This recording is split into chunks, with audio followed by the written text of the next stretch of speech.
देश में महिला अत्याचार के खिलाफ लड़ाई लड़ने वाली गुलाबी गैंग अब मध्य प्रदेश में भी अपना कामकाज शुरू करेगी। गुलाबी गैंग की मध्य प्रदेश कमांडर पूर्णिमा वर्मा शुक्रवार को इंदौर आई। इस दौरान मीडिया से चर्चा में पूर्णिमा वर्मा ने कहा, गुलाबी गैंग को लगातार यह शिकायतें मिल रही थी कि इंदौर में महिला अत्याचार के मामले लगातार बढ़ रहे हैं। यही वजह है गुलाबी गैंग का इंदौर में भी अपना विस्तार करेगी। पूर्णिमा वर्मा ने कहा, इसके लिए आने वाले समय में यहां बाकायदा आत्मरक्षा के लिए ट्रेनिंग कैंप भी लगाए जाएंगे।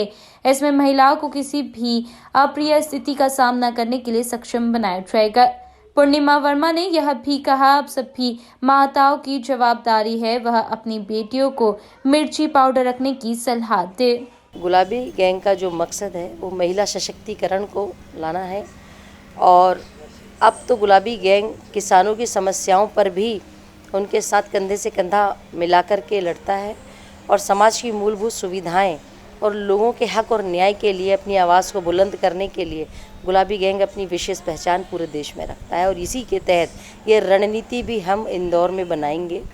शहर और ग्रामीण अंचलों तक कैसे पहुँचे और कैसे पहुँचाया जाए अपनी बहनों को, तो इसकी रणनीति बहुत जल्द हम तैयार करके यहाँ गठन की तैयारी करेंगे। जी हाँ, मैं आपको बताना चाहूँगी, पिछली 25 तारीख को छिंदवाड़ा जिले में भारत देश का पहला गुलाबी गैंग का आत्म सुरक्षा प्रशिक्षण केंद्र स्थापित किया गया है और उसी के आधार पे हम तमाम मध्य प्रदेश में ये श्रृंखला को आगे बढ़ाएंगे, जिसमें मानसिक और शारीरिक रूप से महिलाओं को अपना सुरक्षित रहने के हर तरीके के गुर सिखाए जाएंगे। Taekwondo, martial art, judo, karate Indore में भी और देसी अखाड़ा से लेकर के अगर किसी तरीके के वेपन्स आपके पास नहीं है या कुछ नहीं है तो आप अपने दिमाग का उपयोग करके किस तरह से अपने आप को बचाकर वहाँ से निकाल सकते हैं, ये ट्रेनिंग भी वहाँ दी जाएगी।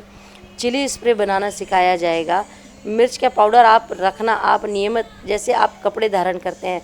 मैं आपके माध्यम से इंदौर की बहन बेटियों को एक संदेश देना चाहूँगी कि हर माँ ये जवाबदारी अपनी तय कर ले कि अपनी बच्ची चाहे वो 6 साल की होए चाहे 10 साल की होए, अगर खेलने भी जा रहे हैं तो उसके फ्रॉक में, उसके जीन्स में एक पॉकेट होना ज़रूरी है जिसमें वो उसे मिर्च का पाउडर रखना अपनी आदत में डाल ले, ताकि कहीं ना कहीं अगर ऐसी विपरीत परिस्थितियाँ कभी भी कहीं भी निर्मित होएं तो वो अपने बचाव करके पहले तो वो स्वयं अपने आप को बचा के निकले। गुड टच, बैड टच छोटे स्कूलों में जो बच्चों को सिखाया जाता है, ये ट्रेनिंग भी हमारी टीम देगी। इसके बाकायदा पैनल बनाए जाएंगे और सप्ताह में 2 दिन शासन प्रशासन से बातचीत करके सप्ताह में 2 दिन हमारे ट्रेनर्स स्कूल कॉलेजों में ये ट्रेनिंग देने जाएंगे। पूर्णिमा वर्मा ने मध्य प्रदेश और खास तौर पर इंदौर में अपना नेटवर्क मजबूत करने की तैयारी भी कर ली है ताकि महिलाओं पर बढ़ते अपराधों को रोका जा सके। Bureau report, INN news, Indore.